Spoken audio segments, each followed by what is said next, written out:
The graduation dinner at Romano's Italian restaurant was supposed to celebrate my mechanical engineering degree from State University.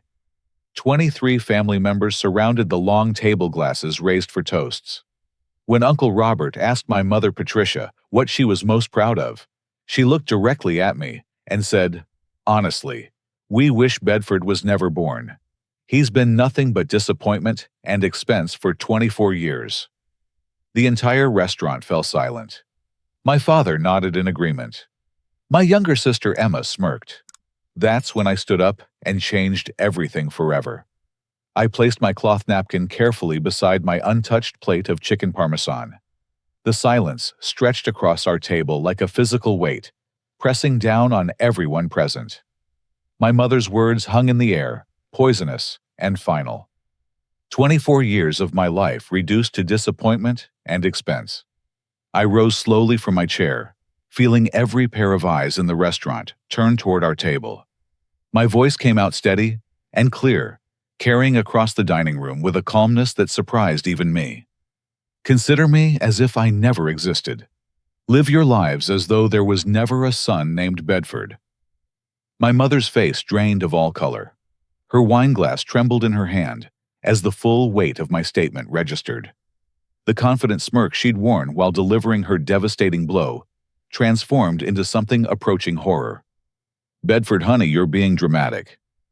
My father Gerald stammered, his attempt at damage control falling flat. "Your mother didn't mean it like that. It was just a joke between family." But I wasn't finished. I reached up and unpinned the small gold Engineering Honor Society pin from my suit jacket lapel. The pin I'd earned through 4 years of maintaining a 3.9 grade point average while working 30 hours a week at Murphy's Auto Parts to help pay family bills. I placed it gently on the white tablecloth next to my napkin. "There's no need to pretend anymore." I continued, my voice never wavering. "You've made your feelings perfectly clear." Uncle Robert shifted uncomfortably in his chair, his earlier question now seeming to have opened a door he wished had remained closed. Aunt Margaret covered her mouth with her hand, shock written across her features. My grandmother Rose, seated at the far end of the table, leaned forward in her wheelchair, her pale blue eyes sharp with attention. Emma, my 21-year-old sister, finally seemed to grasp that this wasn't one of our usual family arguments. Her smirk faded as she looked from our parents to me, perhaps beginning to understand that something irreversible was happening. I walked slowly around the table, past cousins who avoided eye contact, past aunts and uncles who suddenly found their pasta fascinating. The soft murmur of other restaurant patrons created a backdrop to my footsteps on the polished wood floor. I could feel their curiosity, their discomfort at witnessing what was clearly a family crisis. As I reached the restaurant's entrance, I heard my mother's voice crack behind me. "Bedford, come back here right now. We're not finished with dinner." I paused at the door and turned back one final time. "Actually, Patricia, we are finished. With everything."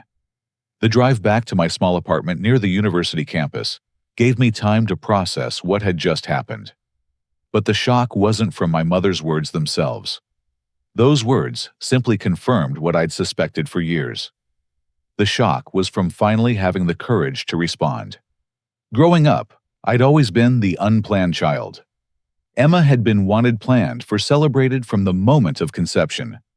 I'd heard the story countless times about how my parents had carefully prepared for her arrival, painting her nursery, reading parenting books, attending classes. Then, 3 years later, I came along as what my mother liked to call the surprise. But surprises, I learned early, weren't always welcome ones. While Emma received praise for average grades, my honor roll achievements were met with indifference. When she needed money for sorority dues or spring break trips, it appeared without question. When I asked for help with textbooks, I was told to find a job. So I did.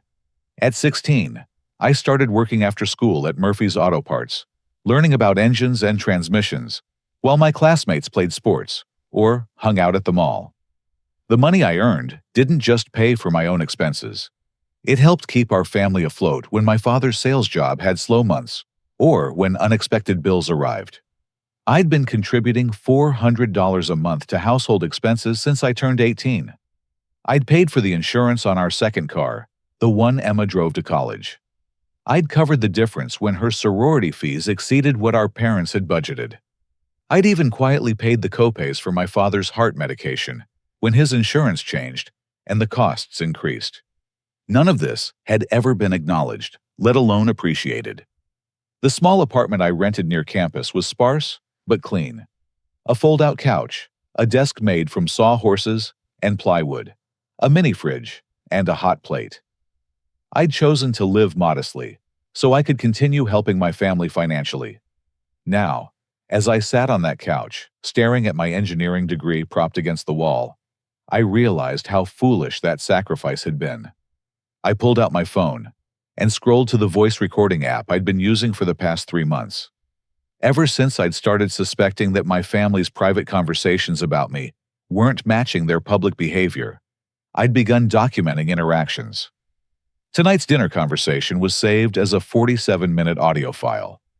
The recording would serve as my insurance policy, not for revenge, but for proof.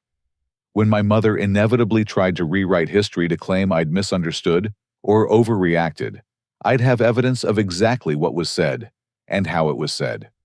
I spent the rest of the evening listening to that recording, hearing not just the words, but the tone, the casual cruelty, the agreement in my father's grunt, the amusement in my sister's laugh. By the time I finally fell asleep, I knew exactly what I needed to do. My family wanted to live as if I'd never been born. Starting tomorrow, I was going to grant them that wish. Monday morning arrived gray and drizzly, matching my determined mood perfectly. I called Murphy's Auto Parts before they opened and left a voicemail for Tom, the owner, who'd become something of a mentor over the past 8 years. Tom, this is Bedford. I won't be coming in anymore. Thanks for everything you taught me. I'm leaving my tools in my locker. Give them to whoever can use them. Next, I drove to First National Bank, where I'd maintained a joint checking account with my parents since turning 18. The account they'd insisted I needed for family emergencies, but which had primarily served as their access to my earnings. I withdrew every penny I'd contributed over the years. 8 years of deposits minus their withdrawals left me with $12,400. The teller, Mrs. Henderson, who'd known our family for years, seemed confused by the large withdrawal. Everything all right, Bedford. This is quite a bit of cash. Just starting fresh, Mrs. Henderson. Have a good day. From the bank, I drove to our family home on Maple Street. The modest 2-story house with its peeling blue paint and overgrown hedges looked smaller, somehow less significant. I used my key to enter, knowing both parents would be at work, and Emma would be in her Monday morning psychology class. My childhood bedroom felt like a museum exhibit of someone else's life. The walls were covered with academic achievement certificates, perfect attendance awards, and photos from science fairs and math competitions. None of these accomplishments had ever made it to the family's main photo displays downstairs. Those spaces were reserved for Emma's cheerleading pictures and sorority portraits. I packed systematically, taking only what I'd purchased with my own money. Clothes I'd bought for work, textbooks I'd paid for, the laptop I'd saved 6 months to afford. I left behind anything that connected me to the family name or their version of my history. Childhood photos went in the trash. The trophy from the state engineering competition stayed on the shelf.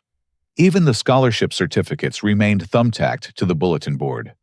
In the kitchen, I removed my name from the refrigerator's emergency contact list.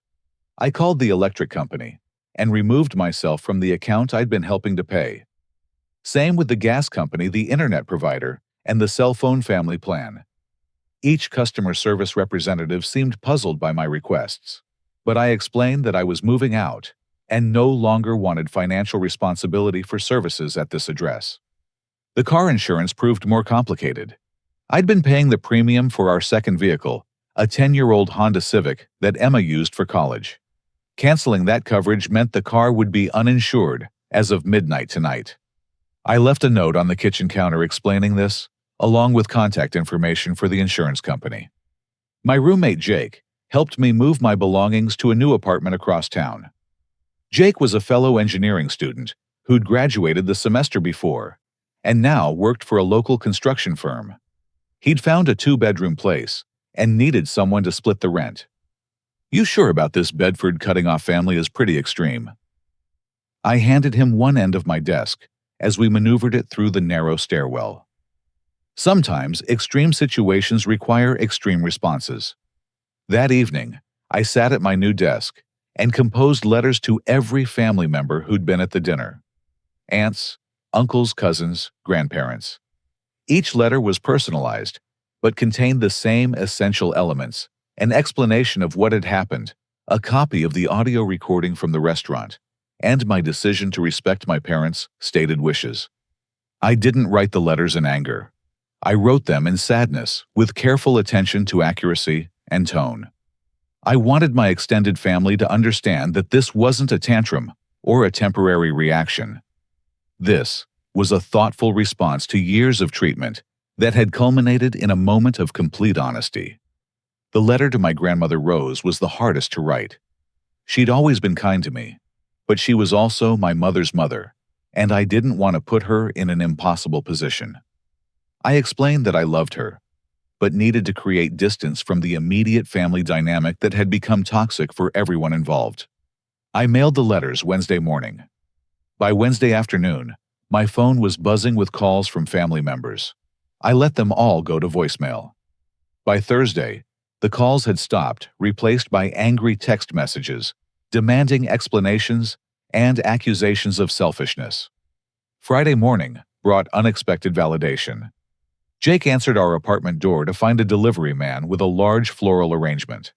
The card read, "Bedford, your mother called me, crying about what happened at dinner. I listened to your recording. What they said was unforgivable. You deserve better. Love, Aunt Helen." Aunt Helen was my mother's younger sister, someone who'd always seemed to understand that our family dynamics weren't healthy. Her flowers made me realize that my decision to document and share the truth had been the right one. Saturday brought a different kind of call. Tom from Murphy's Auto Parts managed to track down my new phone number. "Bedford, what the hell is going on? Your dad came by the shop asking if I knew where you were. He seemed pretty shook up." "Did he tell you what happened?" "Something about a family argument." "Look, kid, I've known your family for years. Whatever went down, maybe you should give them a chance to make it right." I explained the situation to Tom, including the years of financial contribution and emotional neglect. Tom listened without interrupting, occasionally making small sounds of surprise or disapproval. "Well, damn," he said finally. "I always wondered why such a bright kid seemed so, I don't know, careful all the time, like you were walking on eggshells." "Because I was." "Your dad seemed genuinely worried. Said they couldn't find you, couldn't contact you. Maybe they're starting to realize what they lost." "Maybe they are, but that doesn't change what they said or how they really feel." "Fair enough. But Bedford, if you ever want your job back, it's here for you. You were the best young man I ever had working for me." After hanging up with Tom, I realized that my disappearance was having exactly the effect I'd intended. My family was being forced to confront the reality of life, without my presence, without my financial contributions, without my quiet reliability in the background of their lives. Sunday evening, Jake found me staring out our apartment window at the city lights below. "You doing okay, man?" "I keep waiting to feel guilty," I admitted. "But I don't. I feel lighter." "That's probably a good sign. Or a bad sign, depending on how you look at it." "Bedford, from what you've told me, you've been carrying other people's burdens for years. Of course you feel lighter. You put down the weight." That night, as I lay in my new bed in my new room, I thought about the conversation I'd overheard 3 months earlier, the one that had prompted me to start recording family interactions. I'd come home early from work and heard my parents talking in the kitchen. My mother had been on the phone with someone, probably Aunt Margaret, complaining about the cost of my education. "I just think we've invested enough in Bedford," she'd said. "Emma is the one with real potential. She's social, she's charming, she knows how to work with people. Bedford is too serious, too intense. He makes people uncomfortable. My father had agreed. The boy's smart enough, but smart doesn't get you very far if people don't like being around you. I'd stood in the hallway listening to them discuss my future, like I was a failed investment they wanted to liquidate. That conversation had planted the seed of suspicion that grew into my decision to document their true feelings. Now, a week after the graduation dinner, I was living the reality of what they'd wished for. I was gone as completely as if I'd never been born. And judging by the increasingly frantic voicemails I continued to delete, they were beginning to understand what that actually meant. The first sign that my absence was creating real consequences came 10 days after the dinner, when Jake answered our apartment phone to find my father on the line. "I'm sorry to bother you." Gerald's voice sounded strained and unfamiliar. "This is Bedford's father. I got this number from his old landlord. Is he there?" Jake looked at me questioningly. I shook my head and mouthed, "Not here." "He's not available right now, Mr. Thompson. Can I take a message?" Just tell him we need to talk. There are some things he needs to know about. Financial things." After Jake hung up, he raised an eyebrow at me. "Financial things. Probably means the bills are coming due." I was right. Over the next few days, the picture became clearer through conversations with neighbors and former co-workers who'd been contacted by my increasingly desperate family. The Honda Civic had been impounded after being caught driving without insurance. Emma had been pulled over and faced charges for operating an uninsured vehicle. Mrs. Patterson, our elderly next-door neighbor, called me directly after getting my new number from the post office forwarding service I'd established. "Bedford, honey, your mother came over crying yesterday. Something about the electric bill being shut off." I explained the situation to Mrs. Patterson, who'd watched me grow up and had always been kind to me. "Well, she said after hearing the full story. "I always wondered about that family of yours. You were always such a polite, hardworking boy, but they never seemed to appreciate you much." "Did my mother say anything else?" "She wanted to know if I had your phone number. I told her I didn't, which was true at the time. But Bedford, that woman looked desperate. I've never seen her like that." The desperation intensified when the car repossession happened. The family's second vehicle, the one I'd been making payments on, was towed from the driveway on a Tuesday morning. Apparently, without my monthly contribution, they'd fallen 3 payments behind. Emma's college expenses created the next crisis.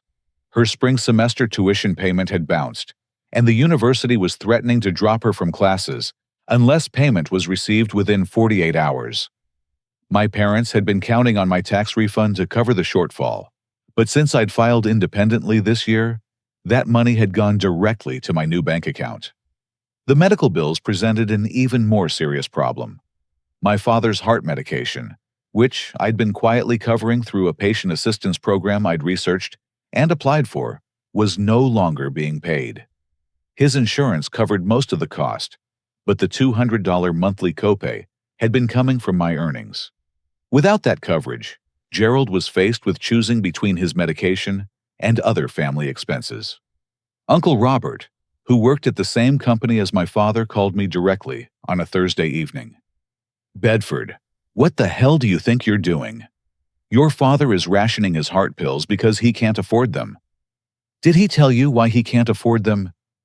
"He said you'd had some kind of fight and moved out." "So what families fight? That doesn't mean you abandon them when they need you." I sent Uncle Robert a copy of the restaurant recording. An hour later, he called back. "Jesus Christ, Bedford. I had no idea they'd said those things to you." "Now you do.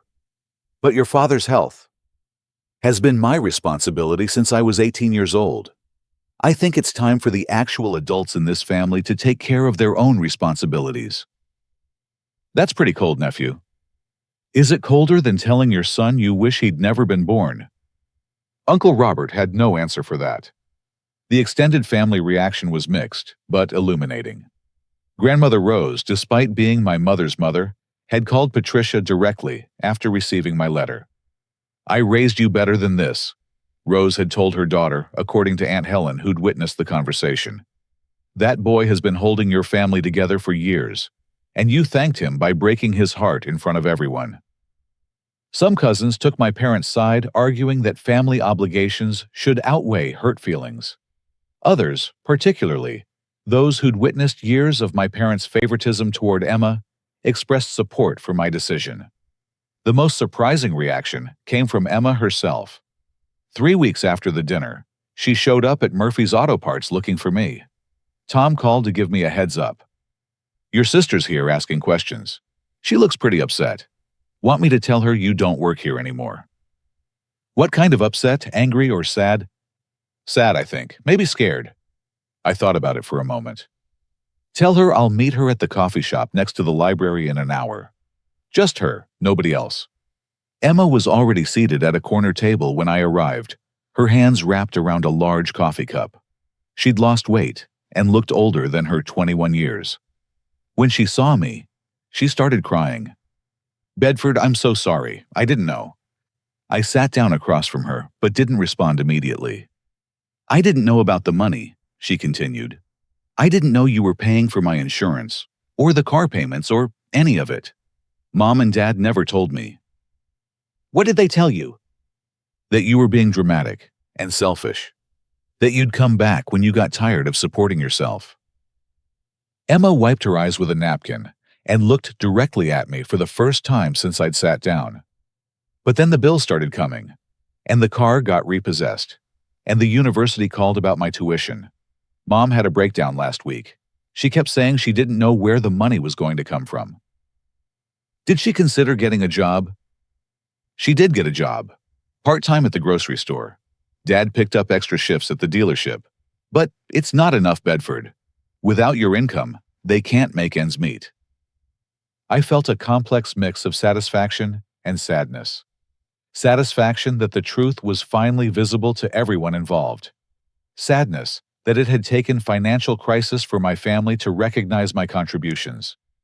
"I'm dropping out," Emma said quietly. "Why?" "I can't afford to stay in school. Even with student loans, I need help with living expenses, and there's no extra money anymore." This hit me harder than I'd expected. Despite everything, I didn't want Emma's education to suffer because of our family's dysfunction. Emma, what happened at the dinner wasn't about money. It was about respect, about basic human decency. I know that now. Mom played the recording for me. That surprised me. I hadn't expected my mother to share the evidence of her cruelty voluntarily. She said she wanted me to understand why you left. She said she was tired of pretending it was your fault.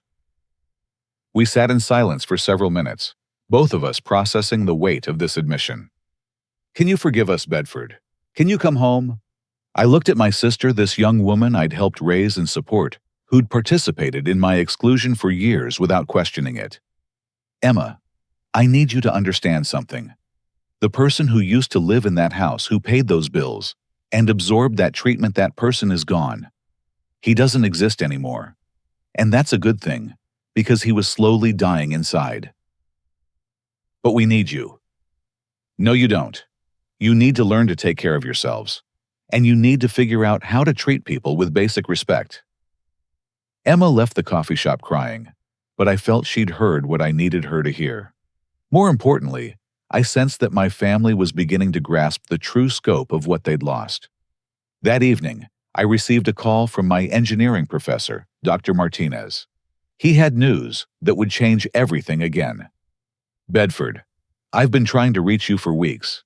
NASA called about your application for their summer internship program. You've been selected, but they need a response immediately." I'd applied for the NASA internship months earlier, but had forgotten about it amid the family chaos. The position is at Johnson Space Center in Houston. It's a 3-month program with possible extension to permanent employment. This is an incredible opportunity. As Dr. Martinez explained the details, I realized that my family crisis had inadvertently opened the door to something I'd only dreamed about. Without the obligation to support my family financially, I was free to pursue opportunities that had previously seemed impossible. "I'll take it," I told Dr. Martinez. "Excellent. But Bedford, they need to verify some personal information. They've been calling the emergency contact number you provided, but no one there seems to know how to reach you. The emergency contact was my parents' home phone, which meant NASA had been calling my family looking for me, with news of my selection for their prestigious program. Which meant my family now knew that their disappointment son had achieved something they couldn't have imagined. The call from Dr. Martinez changed everything. As I hung up the phone, I realized that my family had spent 3 weeks believing I was throwing away my future out of spite, only to discover that I was actually being recruited by NASA. Jake whistled low when I told him about the internship. NASA, man, that's incredible. When do you start? In 6 weeks. I need to find housing in Houston and figure out the logistics. What about your family? Are you going to tell them? I considered this question carefully. Part of me wanted them to know about my success, to understand what they dismissed so casually. Another part of me preferred to keep building my new life without their knowledge or interference. The decision was made for me the next day when Aunt Helen called. Bedford, honey, I need to tell you something. Your mother got a call yesterday from some NASA people asking for you. They said you'd been selected for some kind of program. I confirmed the internship selection and explained the opportunity to Aunt Helen, who'd been my most supportive family member through this entire situation. Oh, honey, that's wonderful. But your mother, she completely fell apart after that call. She realized you weren't just hiding out somewhere feeling sorry for yourself. You're actually building something important. How did she react? She spent 2 hours sitting in your old bedroom crying. Then she called me asking if I knew how to reach you. I told her I might know someone who could pass along a message. Aunt Helen had been my secret connection to family news throughout my absence. Unlike the others, she'd understood immediately why I'd needed to create distance, and she'd respected my boundaries while keeping me informed about genuine emergencies. She wants to see you, Bedford, not to ask you to come back or fix their problems. She says she just needs to apologize properly. I wasn't ready for direct contact with my mother, but I was curious about what she considered a proper apology after years of neglect, followed by public humiliation. Tell her I'll think about it, I said finally. Meanwhile, I was thriving in my new environment. Without the constant stress of family drama and financial pressure, I'd begun to rediscover parts of myself that had been suppressed for years. I joined a rock climbing club at the local gym. I started volunteering at a literacy center, teaching adults to read. I even began dating someone. Sarah worked as a project coordinator at the engineering firm where Jake had connections. She was smart, independent, and refreshingly uncomplicated. When I told her about my family situation, she listened without judgment and offered support without trying to fix everything. It sounds like you made the healthiest choice possible, she said over dinner at a small Italian place downtown. Sometimes people need to experience consequences before they can grow. I keep waiting to feel guilty about it. Do you feel guilty when you put on a seatbelt? No, of course not. Same principle. You protected yourself from harm. That's not selfish, it's necessary. Sarah's perspective helped me understand that my actions weren't vindictive. They were protective. I'd removed myself from a toxic environment and created space for everyone involved to examine their behavior without the familiar patterns and dynamics that had enabled dysfunction. Through Aunt Helen, I learned that this examination was indeed happening.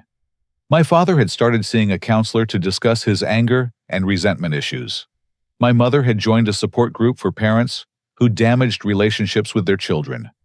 Emma had transferred to a community college closer to home and taken a part-time job to help with family expenses. The most significant change was in how they talked about me. According to Aunt Helen, the blame and criticism had stopped. Instead, family conversations now included acknowledgments of my contributions and regrets about how I'd been treated. Your father actually cried last week, Aunt Helen reported during one of our monthly phone calls. He was going through his medical bills and calculating how much money you'd spent on his medication over the years. He said he'd never realized how much you'd sacrificed for the family. These reports created mixed emotions for me: relief that the truth was finally acknowledged.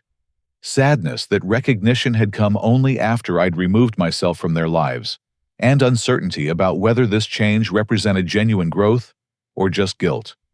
The NASA internship provided a welcome distraction from family drama. I threw myself into preparation, researching the space program, studying propulsion systems, and connecting with other selected interns through online forums. The opportunity felt like validation of all the late nights I'd spent studying, instead of socializing all the careful budgeting that had allowed me to excel academically while supporting my family. 6 weeks before my departure to Houston, I made a decision that surprised even me. I agreed to meet with my parents. The meeting took place at a neutral location, a quiet restaurant across town suggested by the family counselor who'd been working with my parents. Aunt Helen had arranged the details and would be present as a mediator. I arrived first and chose a table in the back corner, positioning myself where I could see both entrances. Old habits from years of anticipating family confrontations.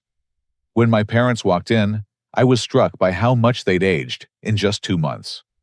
My mother had lost weight and looked fragile in a way I'd never seen before. My father's face showed new lines of stress, and his typically confident posture had been replaced by something approaching humility. They sat across from me in silence for several moments before my mother spoke. "Bedford, thank you for agreeing to see us." Her voice was quiet and careful, completely different from the assertive tone she'd used throughout my childhood. "Aunt Helen said you wanted to apologize." "I do. We do." She glanced at my father, who nodded encouragement. "But first, I need to tell you something you don't know." My mother reached into her purse and pulled out a small notebook. "After you left, I started trying to calculate how much money you'd contributed to our family over the years. Not just the obvious things like the car insurance and utilities, but everything. The medication copays for your father, the textbooks for Emma, the groceries you'd buy when you noticed we were running low, even small things like the coffee you'd pick up for me on your way home from work." She opened the notebook, and I could see pages of careful calculations in her handwriting. The total came to over $38,000 over 6 years. But that doesn't include the value of all the work you did. The lawn mowing, the car repairs, the help with homework, the rides to appointments when our car was broken. My father cleared his throat and spoke for the first time. "Son, I owe you an apology that's about 8 years overdue. I resented your abilities because they made me feel inadequate. Instead of being proud of you, I felt threatened. That's my failure, not yours." This admission caught me off guard. I'd expected them to apologize for the restaurant incident, but I hadn't anticipated this level of self-reflection. "The night you left," my mother continued, "I kept replaying what I'd said, and I realized that I'd been building up resentment toward you for years without even understanding why." "Why?" I asked. "Because you made everything look so easy. You got good grades without drama. You worked without complaining. You solved problems without asking for help. And instead of appreciating those qualities, I felt criticized by them." "How did my success criticize you?" "It didn't, but that's how I interpreted it. Every time you excelled at something, it felt like a reminder of how much I was struggling just to keep up with basic responsibilities." The conversation continued for nearly 2 hours. My parents didn't ask me to come home or resume financial support. They didn't make excuses for their behavior or try to minimize the impact of their words. Instead, they took responsibility for years of taking me for granted and expressed genuine remorse for the damage they'd caused. As we prepared to leave, my mother handed me an envelope. "This is a check for the money you've contributed to our family. We can't pay back everything right away, but this is a start." I opened the envelope to find a check for $10,000. "We can't accept that NASA internship money if we haven't made things right with you first," she explained. I was confused until she elaborated. NASA had called again, this time, speaking directly with my mother about logistics for my program. During that conversation, the NASA coordinator had mentioned the prestigious nature of the selection and the potential for permanent employment. We realized that our disappointment was about to join one of the most elite organizations in the world, my father said. It made our treatment of you even more shameful. I looked at the check representing months of extra work shifts and careful budgeting by people who were already struggling financially. I can't take this, I said, handing it back. But I appreciate the gesture. Bedford. My mother's voice broke slightly. Please, we need to do something to begin making amends. I thought for a moment, then proposed an alternative. Donate it to the literacy center where I volunteer. They need new computers for their adult learning program. Both parents agreed immediately, and I realized that this suggestion had accomplished something important. It acknowledged their desire to make amends while directing their resources towards something meaningful to me. As we parted ways in the restaurant parking lot, my mother hugged me for the first time in years. It felt awkward, but genuine. I know we can't undo the damage we've caused, she said. But I hope someday you'll be able to think of us without anger. Driving back to my apartment, I reflected on the encounter. The apologies had felt sincere, and the willingness to donate money they couldn't spare demonstrated real commitment to change. But forgiveness, I realized, wasn't something I could manufacture on demand, no matter how much growth my parents showed. The real test would be whether their new understanding translated into lasting change, or whether they'd revert to old patterns once the crisis passed. 3 weeks later, I received news that would provide that test sooner than anyone expected. The Houston Chronicle's business section featured a small article about NASA's summer intern program, complete with photos of selected participants.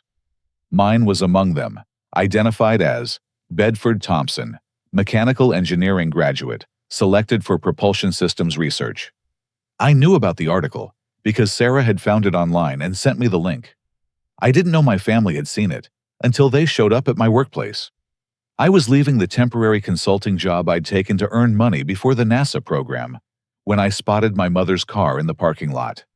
My entire family stood clustered near the building entrance: Patricia, Gerald, Emma, and Uncle Robert. They looked like they'd been waiting for some time. Sarah was with me as we'd planned to grab dinner before she drove me to the airport for my Houston apartment hunting trip. She noticed my sudden tension. "Everything okay?" "That's my family." Sarah studied the group with the analytical eye she brought to her project management work. "They look nervous." As we approached the building exit, my mother stepped forward.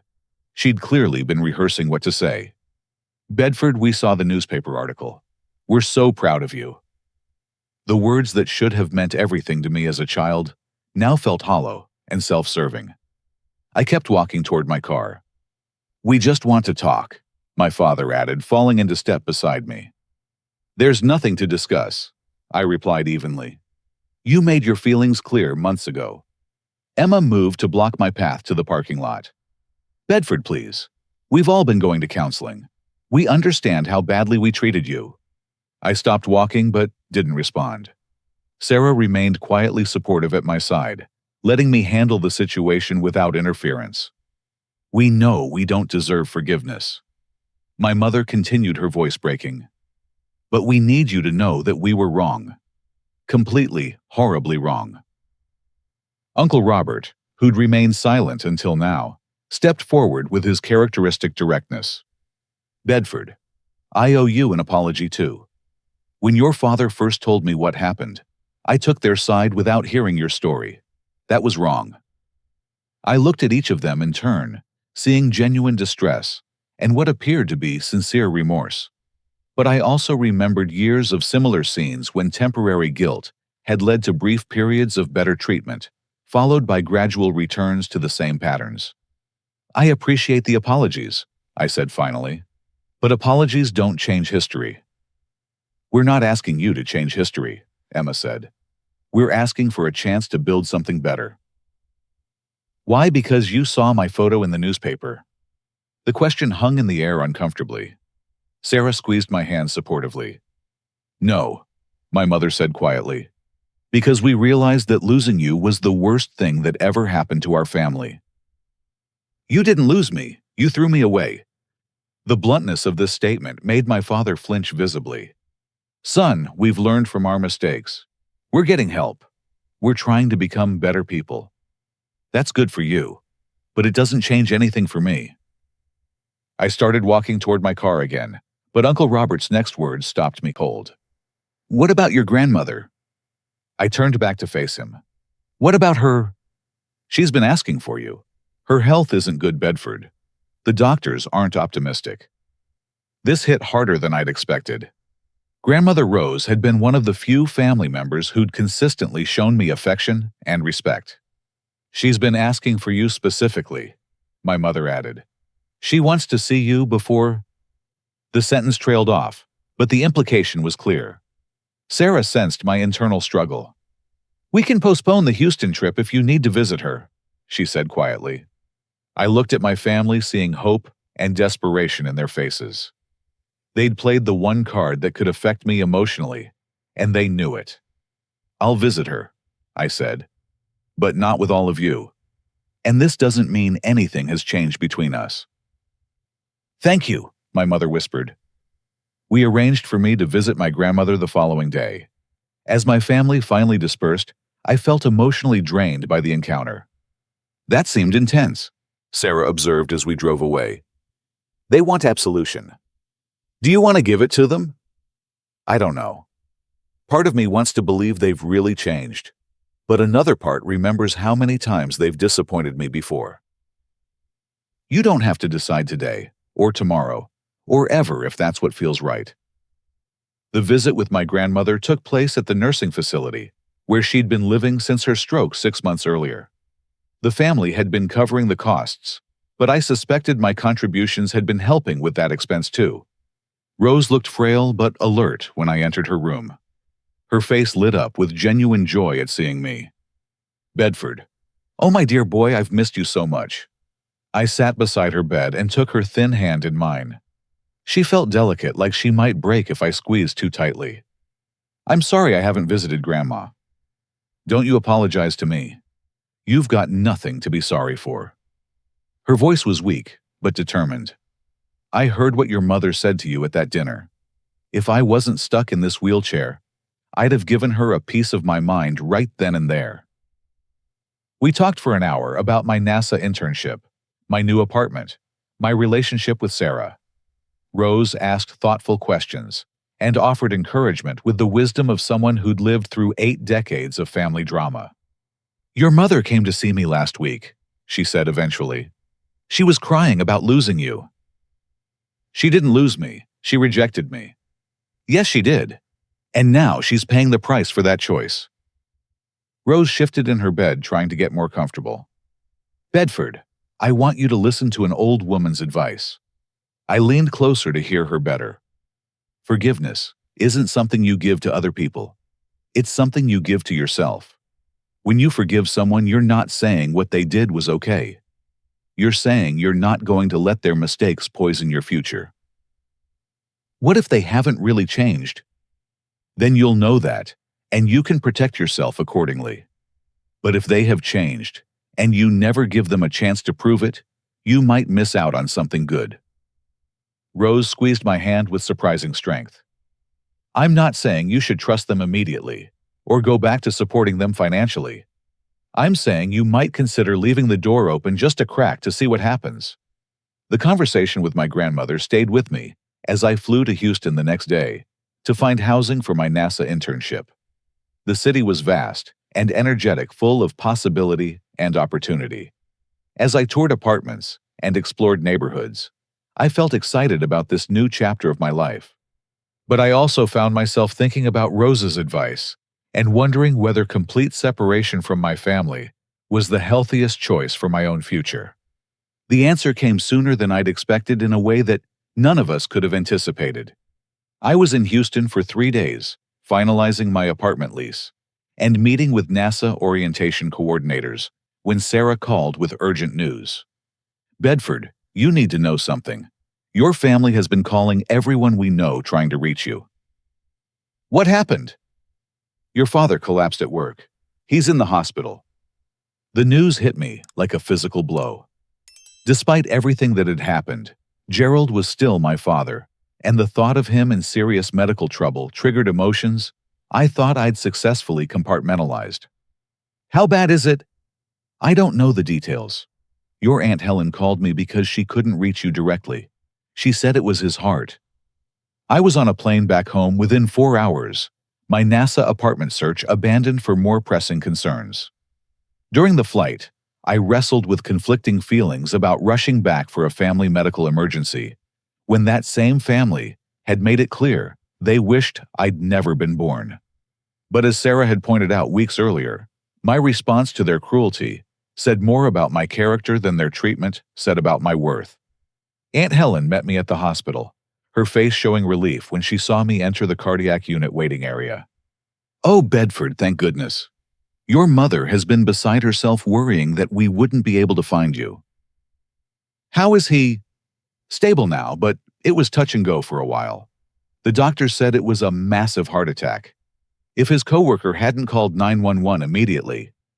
Helen led me toward my father's room, where my mother and Emma were maintaining a bedside vigil. Patricia looked up when I entered, her face streaked with tears and exhaustion. "Bedford, you came." "How could I not?"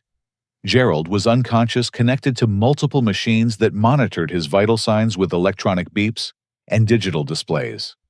He looked smaller than I remembered, vulnerable, in a way that was difficult to reconcile with the intimidating figure from my childhood. "The cardiologist said the next 24 hours are critical," my mother explained quietly. "They're not sure how much damage was done." I pulled a chair beside the bed and sat down, studying my father's face. Even unconscious, he looked worried, as if his anxiety had followed him into medical sedation. "Have you been able to sleep?" I asked my mother. "Not really. I keep thinking about all the stress we've put him through these past few months. The financial pressure, the guilt about losing you, the extra work, shifts he picked up to compensate for what we lost when you left." Emma, who'd been silent until now, spoke from the corner chair where she'd been curled up. "Bedford, there's something we need to tell you. Something we should have told you months ago." I looked between my mother and sister, sensing that another revelation was coming. "When you left," Emma continued, "we thought we could manage without your help. We convinced ourselves that you'd been exaggerating how much you contributed to the household."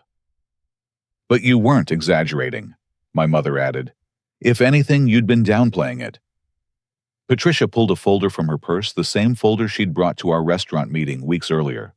But this time, it contained more than just financial calculations. "After your father's attack, the doctors asked about his stress levels. They wanted to know about major life changes or pressures that might have contributed to his condition." She handed me several pages of medical forms and insurance documents. "We had to explain how our household income had dropped by almost 40% when you left. We had to list the medications he'd stopped taking because of cost. We had to admit that he'd been working 60-hour weeks to try to make up the difference." I read through the paperwork, seeing our family's financial crisis documented in clinical terms. But what struck me most was a handwritten note in my father's file, apparently written during his admission interview. Patient reports significant guilt and regret regarding treatment of adult son, who provided substantial household support. Son left home following family conflict. Patient expresses remorse and worry about relationship damage. "He told the doctors about you," Emma said. "About what we did to you. The nurse said he kept apologizing and asking if we'd been able to reach you." I set the papers aside and looked at my unconscious father.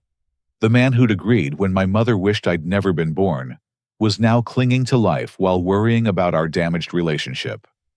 "There's something else," my mother said hesitantly. "Something you don't know about." She reached into the folder again and pulled out a series of payment confirmations and receipts. "Your father's medication copays, the ones you used to cover through that patient assistance program, they're still being paid." I looked at the papers, confused. The payment dates extended through the previous month, well past my departure from the family. "We found the receipts in your father's wallet when we brought him to the emergency room. Someone has been anonymously covering his prescription costs for the past 3 months." "We thought maybe it was some kind of automatic renewal," Emma added. "But when we called the pharmacy to ask about it, They said the payments were coming from a private account. I stared at the receipts, my carefully maintained emotional distance beginning to crumble. Bedford. My mother said quietly, "Have you been taking care of your father's medication costs, even after we—" I couldn't bring myself to answer directly. Instead, I stood up and walked to the window overlooking the hospital parking lot. The truth was that I'd never stopped the automatic payments for Gerald's heart medication. Even in my anger and hurt, even after cutting all other financial ties, I couldn't bring myself to risk his health out of spite. I'd also been quietly covering my grandmother's nursing home costs through a separate arrangement with the facility's billing department. Not the full amount, but enough to ensure she received good care regardless of family financial struggles. Why, my mother asked from behind me. Because, I said without turning around, his health problems weren't his fault. And because stopping medication out of anger would make me the kind of person I don't want to be. The room fell silent, except for the rhythmic sounds of the cardiac monitors. When I finally turned back to face my family, I saw something in their expressions that I'd never seen before, genuine understanding of who I actually was, as opposed to who they'd convinced themselves I was. "You've been taking care of us even while we were losing you," Emma said, her voice barely above a whisper. "I removed my presence from your lives. I didn't remove my humanity." Over the next hour, as we maintained our vigil beside my father's bed, my family shared details of their individual journeys over the past few months. The counseling sessions, the support groups, the difficult conversations about family patterns and generational mistakes. My mother had discovered that her own parents had been emotionally distant and critical, creating patterns she'd unconsciously repeated with me. Gerald had confronted his lifelong struggles with inadequacy and resentment. Emma had begun to understand how her position as the favored child had blinded her to the unfairness of family dynamics. "We're not asking you to come back," my mother said as evening approached. "We're not asking you to resume supporting us or to pretend none of this happened. What are you asking?" "For permission to try to earn back some small place in your life. Not as dependents or burdens, but as family members who've learned from their mistakes." Before I could respond, Gerald's eyes fluttered open. His gaze moved around the room, taking in the machines and unfamiliar surroundings, before settling on my face. "Bedford." His voice was weak and raspy. "I'm here, Dad. I thought I'd lost the chance to tell you how sorry I am." I moved closer to his bed. "You don't need to apologize right now. Just focus on getting better." "No, I do need to." Gerald struggled to prop himself up slightly. "I've been a terrible father to you. Jealous and small-minded and cruel." "Dad, let me finish." He reached for my hand with surprising strength. "You're the best thing your mother and I ever created, and we treated you like you were our biggest mistake. That's on us, not you." Tears were flowing down my father's face now, and I felt my own emotional defenses finally beginning to collapse. "I've been proud of you every single day of your life," he continued. "I just didn't know how to show it without feeling diminished myself. That's my failure, not yours." The conversation continued for another 20 minutes, before Gerald's exhaustion forced him back into sleep. But something fundamental had shifted in that room. The honesty was complete. Now the truth finally spoken by everyone involved. As I left the hospital that night, I realized that my family's crisis had created an opportunity for genuine healing. Not a return to old patterns, but the possibility of building something entirely new. The next morning brought two pieces of news that would reshape everything once again. First, my father's condition had stabilized overnight, and the doctors were cautiously optimistic about his recovery. Second, NASA had called with an update about my internship that would test my family's newfound growth in ways none of us had expected. 6 months later, I stood in the observation deck at Johnson Space Center, watching the pre-dawn preparations for a cargo launch to the International Space Station. The payload included components I'd helped design during my internship, which had been extended to a full-time position after my supervisors recognized the innovation potential in my propulsion system modifications. Sarah stood beside me, her hand resting on her still small pregnant belly. We'd married 2 months earlier, in a simple ceremony attended by my NASA colleagues, my chosen family of friends and mentors, and after much consideration, my biological family. The reconciliation process had been gradual and carefully managed. My father's heart attack had created a crisis that forced everyone to confront the real consequences of our family dysfunction. But crisis alone hadn't been enough to repair years of damage. The real healing had begun during Gerald's recovery period, when my family had to learn to function without the expectation of my financial or emotional support. Patricia had kept her job at the grocery store and discovered she actually enjoyed the work. Emma had transferred to a state university and taken out student loans rather than depending on family funding. Gerald had returned to work part-time and begun seeing a counselor who specialized in parent-child relationships. Most importantly, they'd learned to interact with me without expecting anything in return. Our conversations during Gerald's hospital stay had been the first in my memory, where family members listened to my thoughts and feelings without immediately trying to change the subject or minimize my experiences. The transformation hadn't been perfect or complete. There were still moments of tension, times when old patterns tried to resurface. But the difference was that now, when these moments occurred, they were acknowledged and addressed, rather than ignored or denied. My wedding day had provided the clearest evidence of how much had changed. Instead of taking over the planning or criticizing my choices, my family had asked how they could be helpful, and then followed through on their commitments without drama or complaint. Patricia had worked extra shifts to pay for the flowers, not because I needed her financial help, but because she wanted to contribute something meaningful to my happiness. Gerald had spent weeks learning to use a camera so he could document the ceremony properly. Emma had written and delivered a maid of honor speech that acknowledged her past behavior while celebrating my future with Sarah. The most significant moment had come during the reception when Uncle Robert stood up to make a toast. "I want to apologize publicly to my nephew Bedford," he'd said, his voice carrying across the small gathering. "I spent years watching this family take advantage of his generosity and kindness, and I said nothing. Worse, when Bedford finally protected himself from that treatment, I criticized him for it. I was wrong, and I'm sorry." The toast had led to a conversation that continued long after the reception ended. Multiple family members acknowledged their roles in the dysfunction that had nearly destroyed our relationships. More importantly, they committed to ongoing changes that would prevent similar patterns from developing in the future. Now, 6 months later, those commitments were being tested by my continued success. The NASA position had led to patent applications for my propulsion innovations. The patents had attracted interest from aerospace companies. The company interest had resulted in consulting opportunities that were generating substantial income. In the past, family success of this magnitude would have triggered expectations of financial support and resentment of my independence. This time, my family's response had been genuine pride and encouragement. "We're so proud of what you've accomplished," my mother had said during our last phone conversation.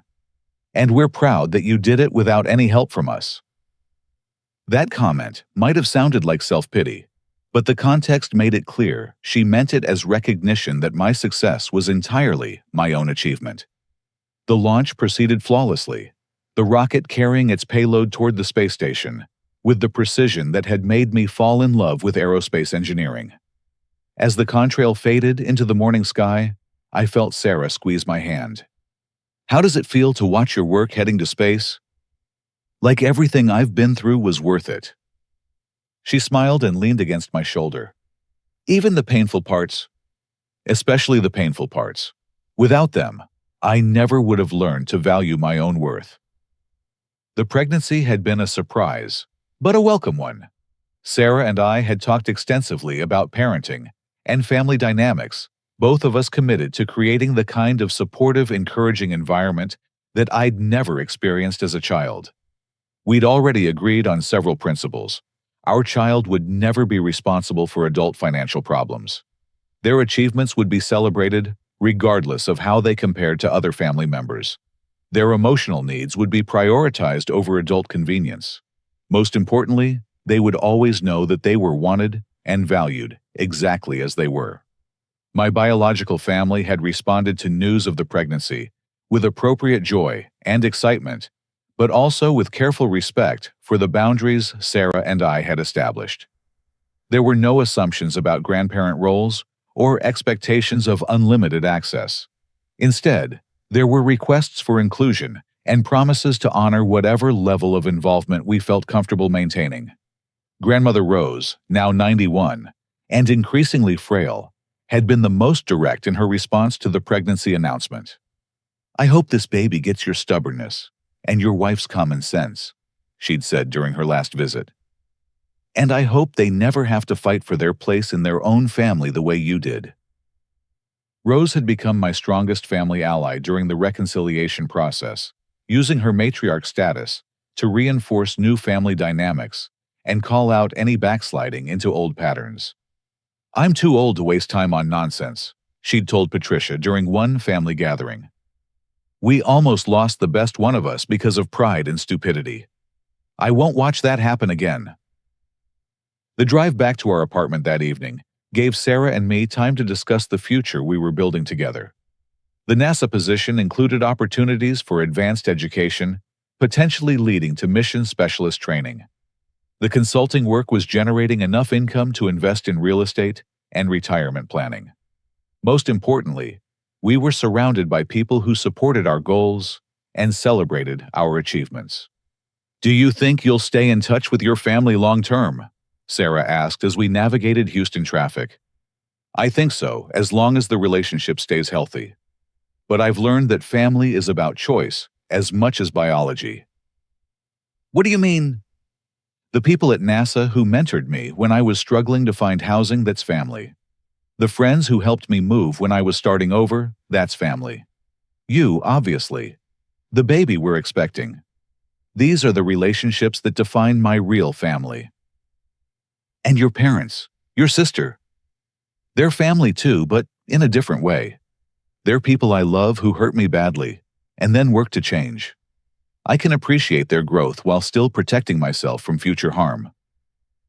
Sarah nodded thoughtfully. "It sounds like you found a way to forgive without forgetting." "Exactly. I don't carry anger anymore, but I also don't pretend the past didn't happen." That evening, I sat in our small home office working on patent documentation, while Sarah read baby books on the couch nearby. The apartment was modest, but comfortable, decorated with photos from our wedding certificates, from my NASA achievements and artwork Sarah had collected during her travels. The life we'd built together felt solid and authentic, in ways that my childhood family relationships never had. We talked openly about problems, instead of letting resentments build. We supported each other's individual goals while working toward shared dreams. We celebrated successes without jealousy or competition. Most importantly, we'd created an environment where growth and change were encouraged rather than feared. My phone buzzed with a text message from Emma. "Saw the launch on the news. So cool that your work is literally in space now. Hope you and Sarah are doing well." The message was typical of our current relationship, supportive, but not intrusive, interested, but not demanding.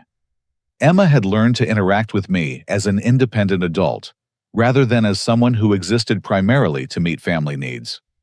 I texted back, "Thanks, how are classes going?" Her response came quickly. "Hard but good. Still planning to graduate debt-free next spring, thanks to the work-study program you told me about." This exchange represented the new dynamic we'd established. Instead of me providing direct financial support, I'd shared information about scholarship opportunities and work programs that allowed Emma to solve her own problems. She'd embraced this approach and was thriving academically while developing independence and self-reliance. Similar changes had occurred in my relationships with my parents. Gerald called occasionally to ask for advice about career decisions or to share news about his recovery progress. Patricia sent photos from her job at the grocery store and updates about her volunteer work with a parent support group. These interactions felt like genuine connections between adults rather than obligations or emotional manipulations. The transformation hadn't happened overnight, and it hadn't been without setbacks. There had been moments when family members slipped back into old patterns of expectation or entitlement. But the difference was that now these moments were addressed directly instead of being ignored or enabled. 3 weeks later, I received a phone call that would test our new family dynamics in unexpected ways. "Bedford, this is Dr. Peterson from the Aerospace Medicine Division.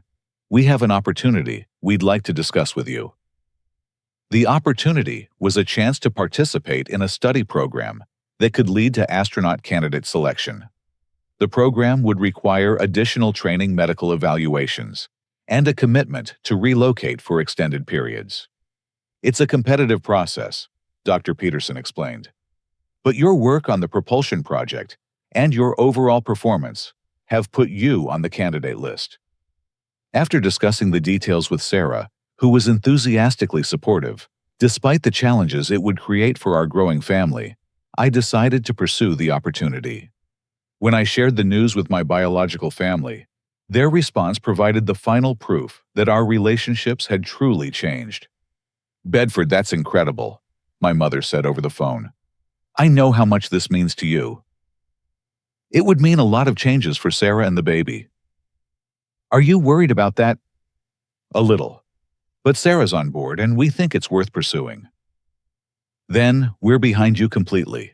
Whatever you need from us to support this dream, just ask." The offer of support came without expectations or conditions attached. My family understood that this opportunity belonged to me and Sarah, and their role was to encourage rather than interfere. 6 months later, I was accepted into the astronaut candidate program. The news made local papers and even earned a mention in the NASA newsletter. My family celebrated the achievement without trying to take credit or claim reflected glory. At the celebration dinner, Sarah organized. My father stood up to make a toast that captured how far we'd all come.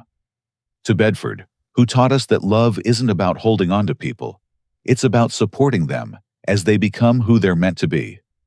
We're proud of the man you've become, and we're grateful you've given us the chance to be better family members."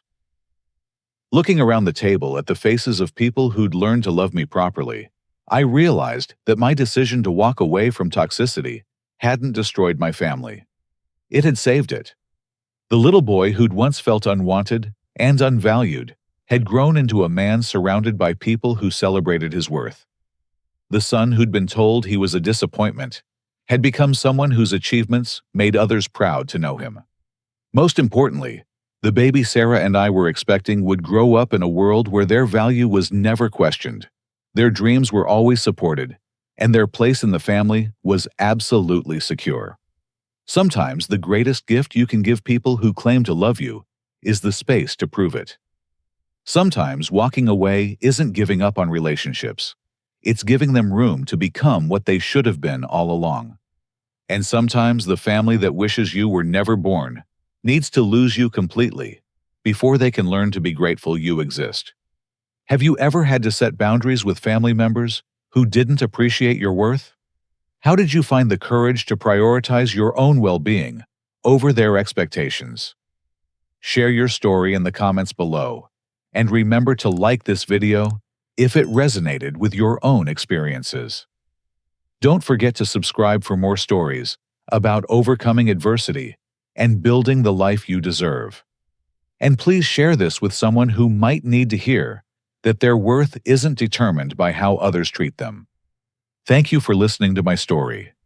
I hope it reminds you that you have the power to create the life and relationships you deserve. Until next time, keep reaching for the stars, and remember that sometimes the greatest act of love is having the courage to walk away until others learn to love you properly.